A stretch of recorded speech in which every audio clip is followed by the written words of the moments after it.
Хятад хэлний шинжлэгдсэн хувилбар 3 тэгийн ээжисгээ 3-ын үгсийн дарааллын дагуу сурах дараагийн үг болвол бао тэврэх. За ханзаа харъя. Араас нь ингээд нэг гар нь ороод ирсэн, доогуур нь гар нь орж ирээд би бинийгээ тэвэрсэн юм шиг энэ ханзаа болвол тэврэх, чимхэх, богц, цүнх энтертэй тиймэрхүү ханз утга гаргадаг.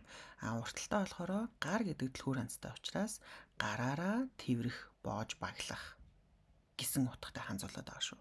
Ханзаа цээжлэхэд те. За мама баужа хайз ээж хүүхдээ тэврээд за жөө гэдэг нь тэвэрсэн чигээрээ тэвэрсэн байна гэсэн үг. Тэгэхээр ээж хүүхдээ тэвэрлээ. Маш вэн бүлээн дулаан байна. Та баужа идаагүй шүү.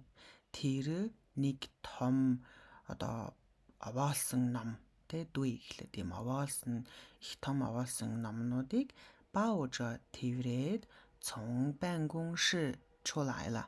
Цон асэс бангунши офисоос гараад ирлээ. Аи баужа ливу ихч бэлгээ тэврээд лайкан woman биднийг харахаар ирлээ буюу биднийг эргэж ирлээ. Дажа хэн кайшин бүгдээрээ маш баяртай байлаа гэнэ. За тэгэхээр бао гараараа тэврэх байх нь байна. Банжааши айран баужа сянз. За гэрээ нүүлгэж авах үед миний хайртай хүн баужа сянз хайрцагнуудыг тэврээд вобангман кайман би хаалга онгойлгож туслалаа. За багмангийн хойноос нэр үг ордог үлээ, үйл үг ордог үлээ. Нөгөө хэрэглээг нь ялгааг сурцгаая хичээлээс дөрвөнтэй жишээ үлбэртэй хамт үзээрэй. Та баужа хайз тэр хүүхдээ тэвэрсэн чигээрээ за анжинда гунюанли чимээгүй гунюанли цэцэрлэгт хүрээлэн рүү санбу алхахдаг.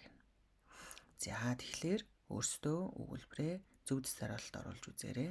Өнөөдөр үзсэн үг бао тэврэх.